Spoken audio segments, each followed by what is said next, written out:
Way from here to there, but the telephone lines have closed the gap once more. And one of the numbers hanging up in the Memorial Coliseum as a retiree is former Comet defenseman and captain Terry Pembroke.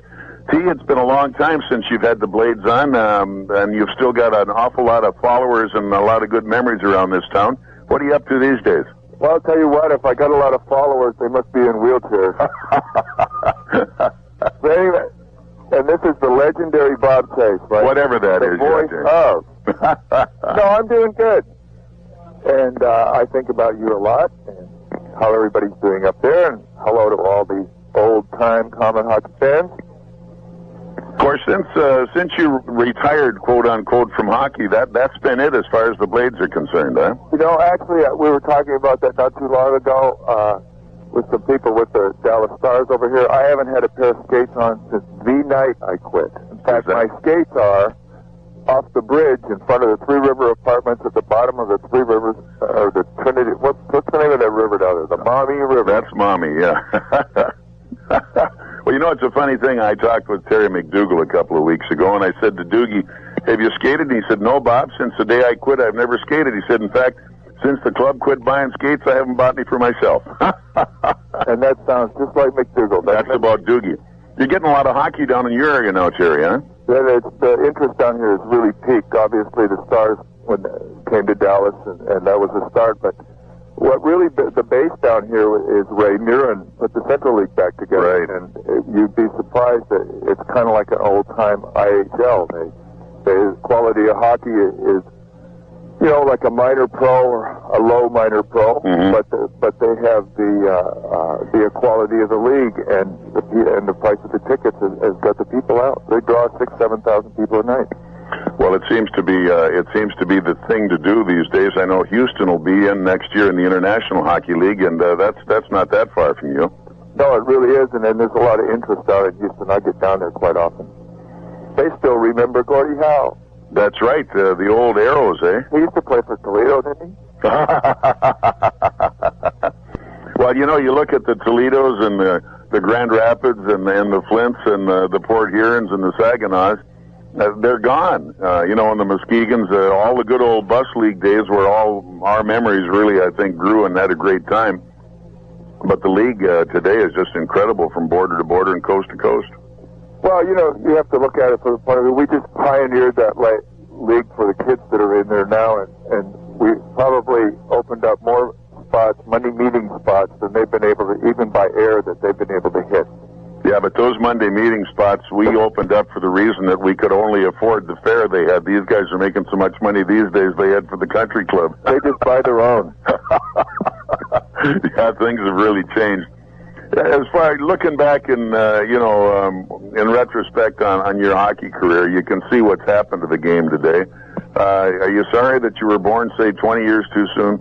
Oh, absolutely. Obviously, from a dollar viewpoint, but you know, and I look out there now, and I think of all the old timers and all of the barroom talk that goes on.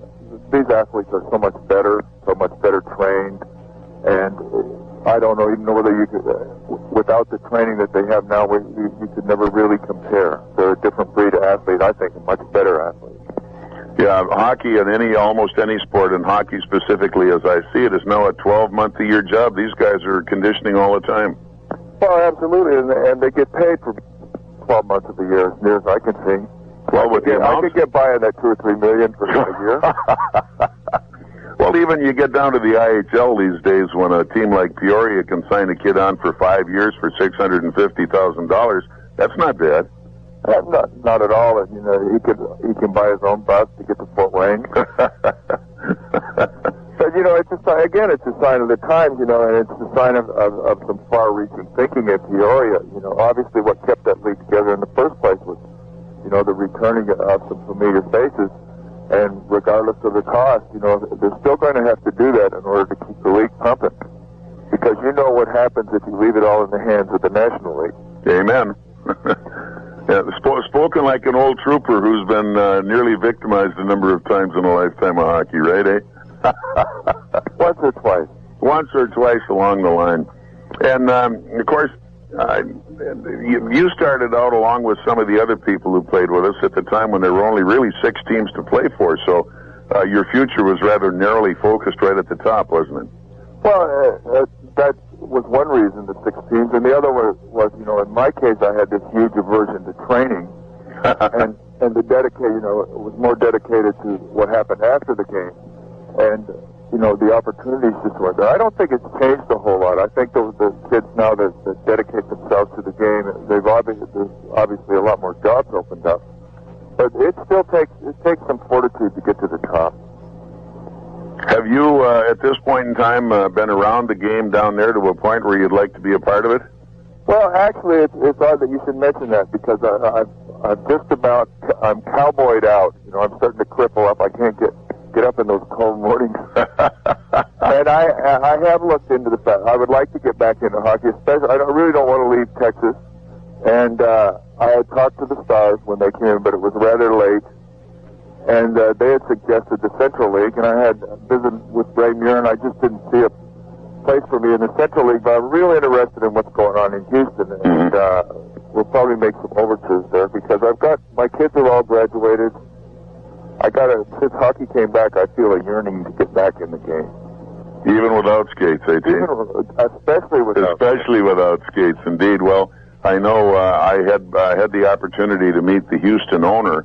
I don't know much beyond that, but apparently he's a very well-organized man who is no stranger to sports promotion, and it might be just one heck of a spot if he could get involved. Well, like I said, I'm going to look into that here the next week, and I'll probably be calling you to see who the powers that be are down there. I haven't really looked into it yet. I just found out not too long ago that they were coming in the league. I know one thing we talked about last we were on the phone was your daughter, and she's quite an actress, I understand. How are things going? She is. As you know, she won a worldwide scholarship to go to AMDA, which is the training ground for the musical theater in New York City. She graduated from there 2 weeks ago with 2 or 3 major job offers to work on Broadway, and opted to come back to Texas because she missed everybody. So she's going to go to SMU, Southern Methodist University, and finish up her academic work and work out of the theaters here, the Metroplex, and then go back to New York. Sounds like she's really hit it just exactly the way you want her, eh? She's home. Daddy's little girl is home, see, but now I get to go play. So your cowboy days are kind of coming to an end, you think? Well, actually not. I just put together a set of horses. I'm going back out on the road this summer. What are you going to go out in competition? So, yeah. Now that Tara's all straightened around, I've been off for about 2 years. We still ranch a little bit down here. And it's funny because when I got your call, that's where I was in the middle of a pasture, hunting down an errant calf. But, yeah, I am. I'm going back out on the road for this summer. I kind of missed it. And, in fact, I'm going to make the tour up to the Midwest again. And, like I said, I wanted to mention, if Robbie Irons is listening to this, but I want to thank them all for the invitation I got to come up there for the Legends hockey game. I haven't been off my place for 2 years. I had 3 days of partying planned. You know, we were going to hit all the old spots in Indiana. It would be like Medicare a go-go. And nobody even called me. I'm hurt. What I'll call Skinny right now and tell him to be sure to listen to that because there's a message for him. That's the message. Well, I'm telling you, you would have enjoyed it all. It's a far cry from what's happened in the past in terms of All-Star games. It's probably as lustrous as the National Hockey League All-Star games are now, Terry. Things have really changed. You just don't drive down in the car, put your skates on, grab a sandwich and a beer, and jump in the car and go home anymore. Really? You probably have to show up to the game coherent, too, right? Yeah, that's another one of the things, I guess. Steve Lyons and I would never make it. Not at all on down the line, eh? So, well, you know, it's just a case of you're certainly one of the memories, and you've got a big number hanging up there. And people still say, when we talk old-timers and what's going on, what do you know about Terry Pembroke? Where's Terry these days? And I say, all I know is he's in Texas, and I think maybe he's cowboying. But back to that, this is quarter horses you're talking about going on tour with. Actually, yeah, it's cutting horse. It hasn't changed any. Mm-hmm. And that sport's really taken off, and it's become a huge sport nationwide. And I've been out of the competition editor. I've been working as you know, out of the stockyards in Fort Worth. We still have the rodeo and everything down there. Oh, yeah. But I just missed the competition part of it, so we're going to get, I've kind of been waiting for my last child to get out of school. Yeah. She's done it. And now you can hit the road, huh? Time for me to be gone. Do you ride your own stock, or do you contract and show? No, I ride all my own stuff. And you train them from scratch and ride them? Yeah, the majority of them. Everybody, it's like anything else. You know, I have lots of people that I go to for advice. I don't know everything, but it's kind of fun, and it's just an expensive hobby and a way to stay out there in competition. You had a pretty darn high national ranking here a few years back. Actually, I was reserve champion of the world in 1988. We hauled real hard, and it worked out, and I was pretty happy about that. I would have liked to have made it world champion, but I might do that yet. See, as long as it isn't the bones, it's the mind that stays young, and as long as you can stay there and squeeze tight enough to hang on, who knows what's going to happen? Well, it's actually clean living. There, I know that. And I was always a champion of that. And one thing I noticed the last time I saw Terry was the fact that he has never gone gray. He just went white. I passed gray about 30 years ago. You went straight to white, eh? But it's still there. That's what counts. If you can keep it growing, that's the thing that really counts. Well, we miss you around here at times, there's no doubt about it, and that's an oversight we'll get on irons for immediately about how come no All-Star, eh? That's it. And you're going to be possibly in the Midwestern area. I'm going to get back up there. If you get past the first 2 rounds, I'm coming up to see you. Are you really? Yeah. Just for that, we're liable to do it. Okay. If it's half as exciting as last year, I think you'd just love to come in and see a couple of games. And to Parker Sheldon, wherever he is up there, tell him it only takes me 3 aspirins to get out of bed in the morning. Terry, appreciate your time and the call back, and my pleasure to have you going here on Comet Corner tonight. And we'll get that 3rd round just to make sure you have to spend $1 to get up here and watch this fella. I'll be there. Thanks. You take care, be good, and maybe we'll see you around the Midwest riding, eh? Good enough. Thank you very much, Terry. Bye, Robert.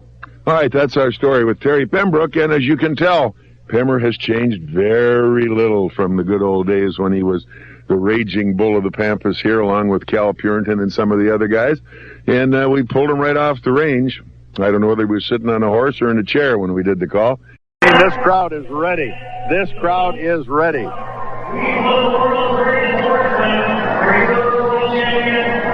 This crowd is ready for the big one tonight. We'll have the puck drop to get it underway.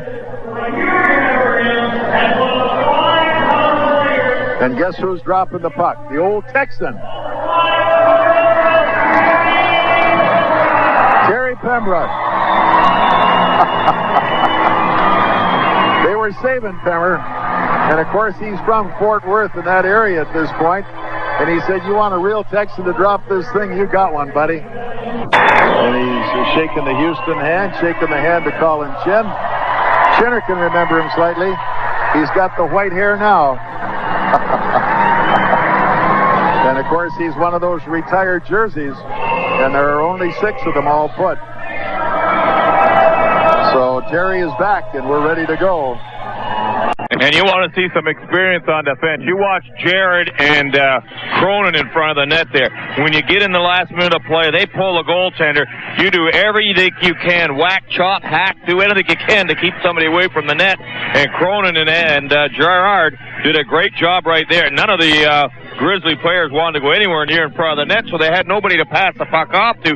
Now, that's old-time hockey right there. I can remember playing when you had Pembroke and Cal Purinton, you had guys like that. Last minute of play, you just said, hey, don't let them stand around. Do what it takes to keep people away. And they hacked, chopped, and did what it did, and you got out of the game. A lot of wins that way. Well, you could hear Cal with the headsets on. Boy, I'll tell you. Like a gun was shot sometimes. And somebody dropped like they got shot, you know, and there you go. And you'd only take one of those, and then you'd know better. You never went back in there because he didn't care. As promised, we said Terry Pembroke was going to be about, so Terry's been kind of strolling around, not necessarily in awe, but at least impressed by what's been going on here tonight.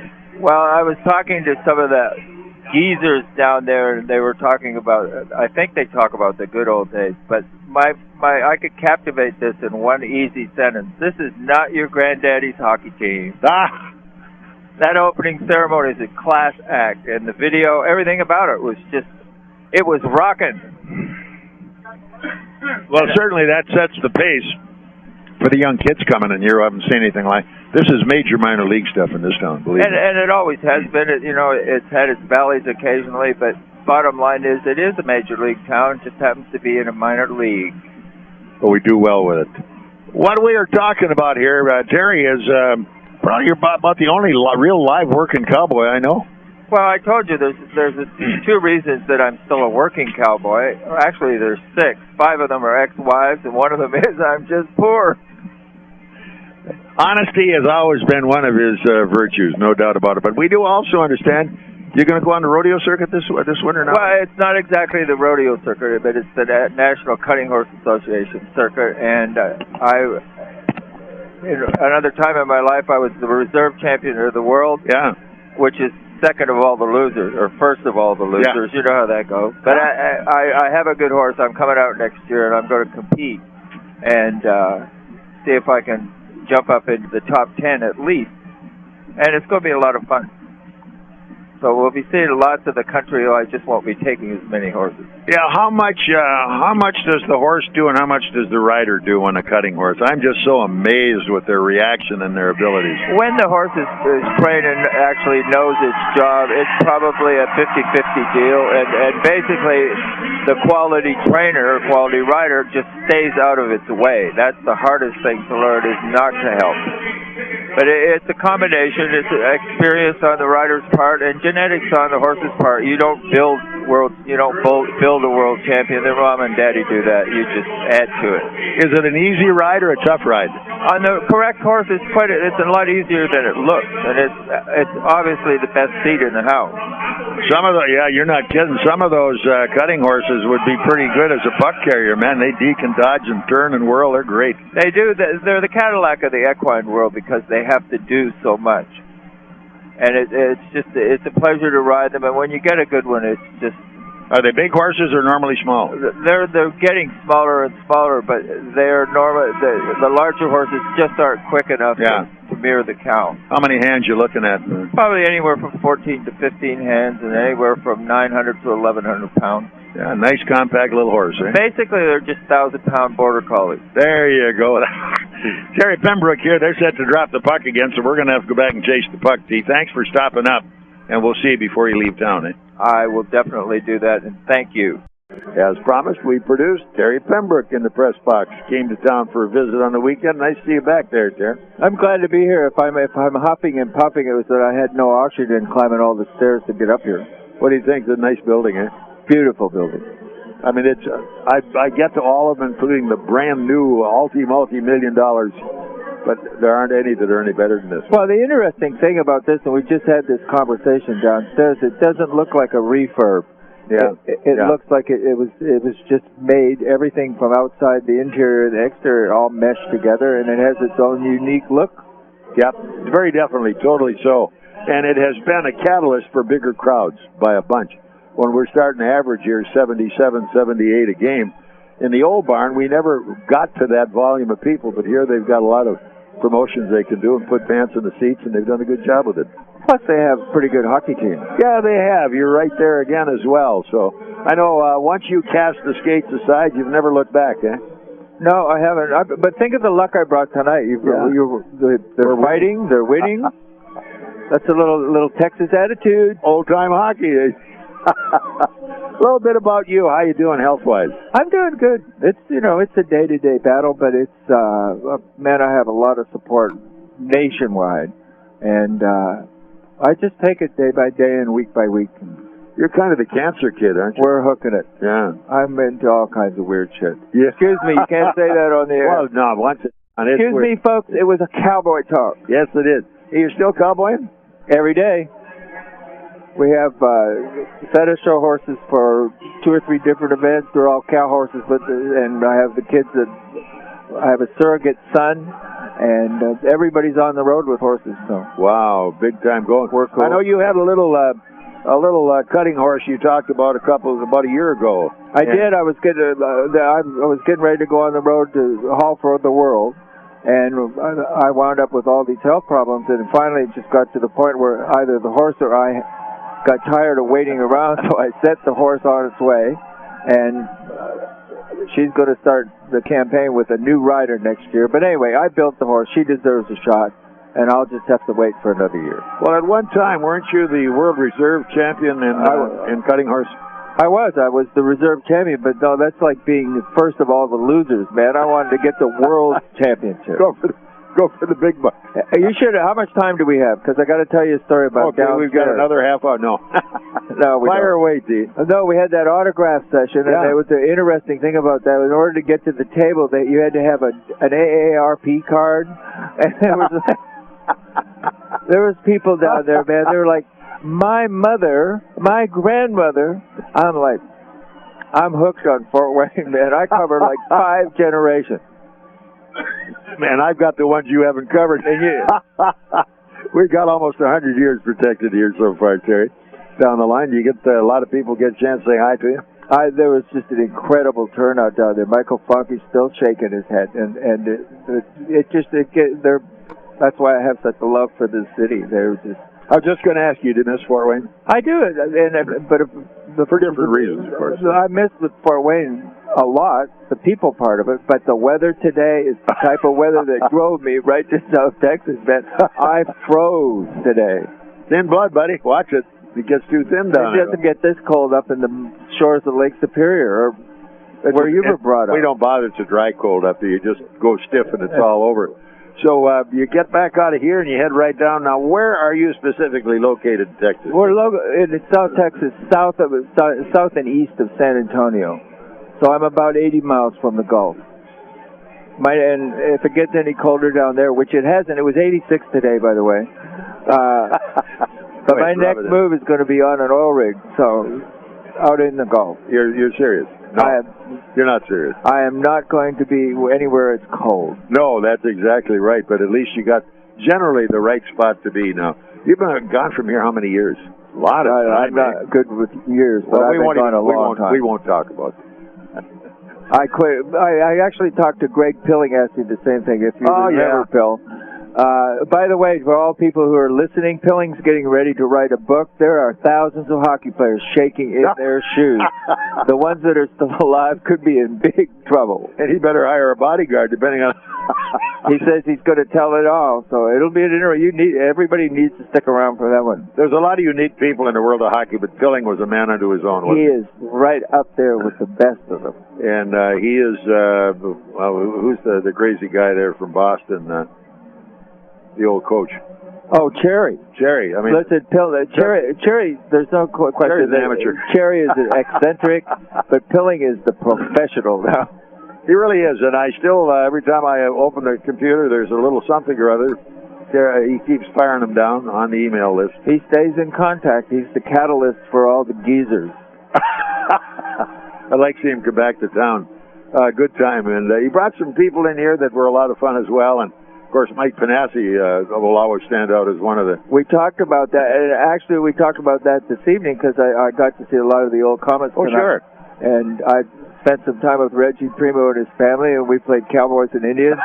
And in this wonderful world of politically correctness, he and I are the only ones that can say that because we're both legitimate. So I'm going to have to do a little job with Reggie now that I understand him. Get him back on and get going good. He looks good, and Chuck Adamson and all the regulars are down there. It was nice to see them. Well, every Tuesday they go over to Cosmos and have a big breakfast, and I guess that's their only meal of the week. But they have a good time over there, and they get better and better every week. You got to listen to the story. When are you leaving to go back? I'm going back on Sunday. Oh, are you? Shoot. Would like to have you go over to Cosmos on Tuesday. I even buy you breakfast. But you see, bottom line is, I've heard all those lies before. But they get better, Jerry. No doubt about it. No doubt about it. So, what do you think? Hockey? Have you seen much hockey at all? I don't see a lot of it, but to all the fans that are listening, the true Komet hockey fans, they got to give the Funkies a little air here because the transition into this league where they're dictated to by the National Hockey League, that has not changed for years and years. Yeah. So when you run into that development problem, it takes a while to figure out the angle to keep the quality players around, and they'll find a way for sure. Yeah, indeed they will. Michael's a constant worker at that sort of thing. He's a great communicator himself, and he manages to be able to, with good persuasion, to win a lot of people over to the right way of thinking, where if you're going to survive, you have to know how to put a team together and who to keep. Well, and the big thing is that this franchise has leverage because it's one of the best, if not the best, minor franchise in minor pro, and they want to be associated with it. So they just have to. They have another year. They have next year will be a much better year. I'm sure it will, no doubt about it. And of course, with the strike and the whole thing went on, it was just a screwed up year all the way for hockey. I think the way it was explained to me, it was the perfect storm. If that's what a perfect storm is, no, thank you. Terry Pembroke along the way, and T, thanks for stopping up. Last time we saw you was in Dallas, and that was a huge thrill for me, and I was thrilled to have you along with me. That was a good evening, and like I said, that was you became a bigger and better legend after that evening.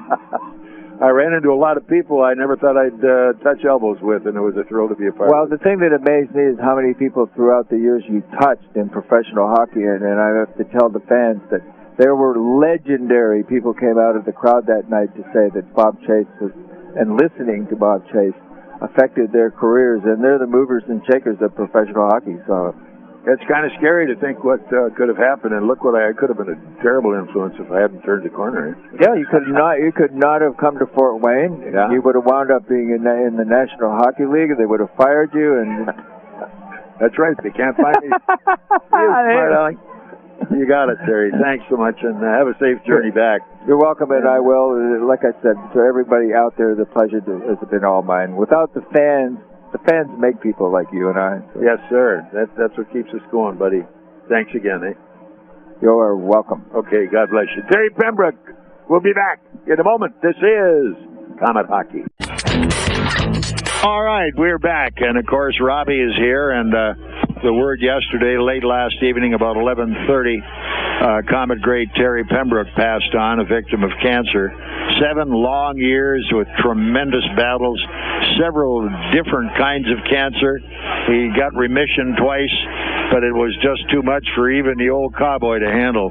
But in the lighter days, Robbie was on many of the Pembroke teams, and Pembroke was on many of the Robbie Irons teams. And when Pemmer hit the ice, he came to play, didn't he? Well, there's no doubt about that. I think that's what I remember most about him. He portrayed that he was a pretty outgoing person, and had everything under control and everything. But when he came and he got on that bus, he took his hour nap before the game, and we got along pretty good there. And then, of course, when he got to the rink, he was prepared, mentally ready to go.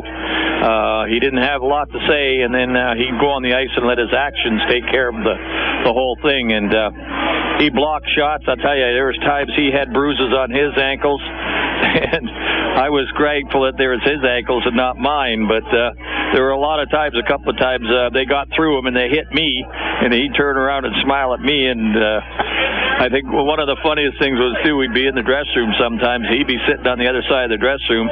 He'd have ice packs on his shins and his ankles, and I'd be sitting on the other side with ice packs on my shoulders and my elbows. So we both knew each other's pain from playing the game and everything like that. And he was a great team man. You could count on him all the time back there. Well, whether you were on the ice or in the alley, you'd want him wherever you were. Yeah, he was definitely on your side. He had your back no matter how you looked at it. And there were some skirmishes that I got involved in and everything like that, and it wasn't the type of thing that I wanted to do, but I knew when I did something, I had him standing behind me, and if it wasn't him, there was Cal Puritan, there was Teddy Wright, there was always somebody in a Komet uniform. It was one thing, we all stuck together pretty good. Sometimes Terry blew a little bravado, and he appeared to have an ego problem, but he never had an ego problem. Not in the dressing room. No, I mean, what you saw was what you got. Yeah. Whether on the ice, off the ice, socially or otherwise, he was still the same guy. Yeah, he had to work hard to be as good as he was. Yeah. I don't think he really had a lot of self-confidence confidence in his hockey ability, from the standpoint that he knew there were some awful good hockey players on the ice, and if you didn't pay attention and watch what you're doing, you get burnt, and if you get burnt, you were in trouble. So he was very self-conscious of when he hit the ice. He was prepared mentally and physically. He was ready to go. And from a physical standpoint, there wasn't too many games he ever missed. I mean, he dressed pretty well every game that he ever had to, and he put out with some bangs and bruises on him that a lot of players would not have played. But he hung in there and did exactly what he had to do on the road or at home. And he was one of the best hip checkers this league ever saw. Yeah. A lost art. Oh, there's no doubt. All-star every time, and there was a couple of defensemen like him, stay-at-home defensemen that like to play the body, head man the puck, get it out of your own zone, block shots, and do all the things that a real true defenseman used to do. He wasn't the greatest offensive defenseman in the world, but he always was matched up. The year we won the Turner Cup, he had Jimmy Pearson with him, who was a great offensive hockey player. And so it was a kind of combination that the coaches used to put him with, and he was always the anchor guy. He was always back there. There was very, very seldom that I ever got too many breakaways on me, and if anything, a lot of 2-on-1s, and he was right in the middle, blocking or stopping as much as he could. So he is gone, and there were a lot of great hockey players that have been through here, and for a lot of reasons have elicited a lot of memories. But for some reason or other, Pembroke seems to be a punctuation point in terms of an image. And even if people didn't know him, they thought they knew him. They watched him play. They adored him. He was always respectful to the fans, to everyone. Off the ice, he had a life all his own. Oh, yeah. And the thing, he wasn't involved with, unless it was like, the right day when you all went to the watering hole. He always did his thing. He never engaged or got players off the track or whatever. In his own world on Fritz Road, he lived in his own social group. Yeah, he was a hard worker all the way through. I know when I first came here my first year, he was into promoting. He was trying to do things with the bars and to make a little extra money on the side and different things like him. Him and Cal Puritan were always involved in something, trying to make extra money here. But, he used to go on the road. We go up to Kalamazoo, we go up to Muskegon, we'd get back at 3 o'clock in the morning, and he'd finish up, right home, he'd feed the horses, do everything he had to do, 3, 4 in the morning, and he may go in and get a couple hours sleep, back up, the next day he's at practice, gone, and then he's back doing his thing at the ranch or whatever he wanted to do. And he was always on the move, always doing something, and always figured out how to make his next buck to make a living off of. Well, I know one time this horrendous snowstorm, not even snow plows were moving, and in those days you didn't cancel practice. If you got there, you had a chance to skate. Nobody said no practice. And Pembroke lived about 12 miles away out on Fritz Road. Way back out in the boonies on the horse ranch. Lo and behold, what shows up at Pembroke? He ties his horse to the fire hydrant outside, gets all the rhyme and stuff off the horse's head, comes in and practices, jumps on the horse, and well, he did his things his own way, and he did whatever he wanted to do pretty well. He was his own man. There's no doubt about it. I text a couple of guys, Dan O'Driscoll, Robbie Laird, Dave Norris, and they all text me back and said, we'll miss him. And I think that's one of the true statements. He hasn't been around a lot, but, he was here about a year and a half ago, and it was great to see him then. He was feeling pretty good at the time, so that's the way, you like good way to remember him. Like that. But no matter who you talk to, the guys that played him, they all had respect for him. They all knew him, and as you say, if you needed somebody to get your back, he was always there. But the big statement will be, we're going to miss him. Well, when I went into the Hockey Hall of Fame in Dallas with the Lester Patrick Award, I knew Terry lived south of there by quite a bit. And I called him and I said, I'd really be pleased if you had a chance to come up and be my guest for the banquet. I talked to Dave Fisher, who was the head man at Hockey USA, and explained I wanted a place for Terry. Fisher remembered him because he'd been an apprentice up in Muskegon with the old Mohawks when Terry played there.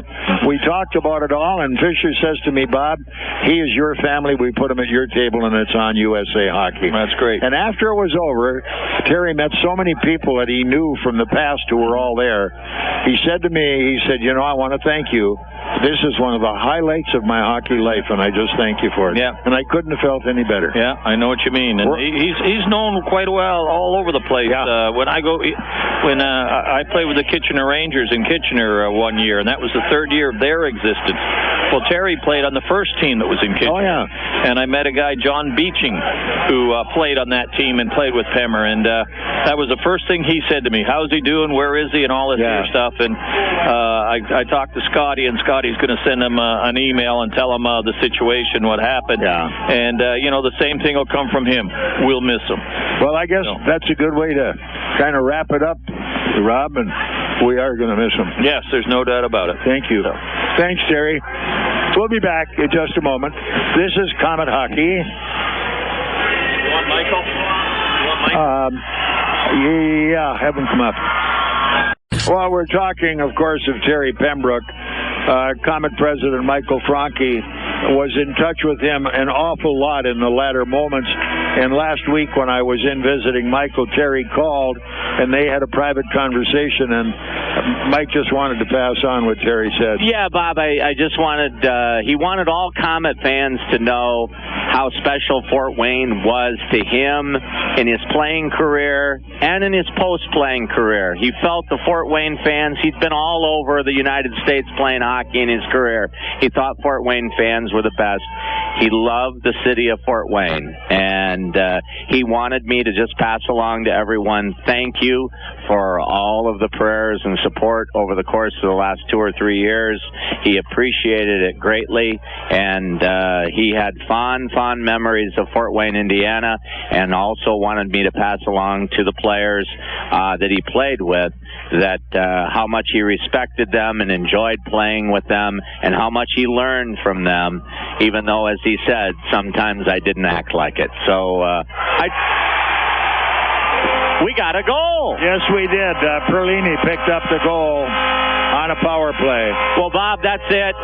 Godspeed to Terry Pembroke. He's out of the pain now, and we'll never forget him. And he was a great man. And my last comment is that when you got the Lester Patrick Award 2 years ago down in Dallas, he was there with you and me, and that was one of the greatest times that he had in recent memory. Yeah. And he loved it, and he loved everything about the Komets. And as Robbie so aptly summed it up a few moments ago, we're going to miss him. We are going to miss him, Bob. No doubt. God bless Terry Pembroke. Thank you, Michael. Appreciate it.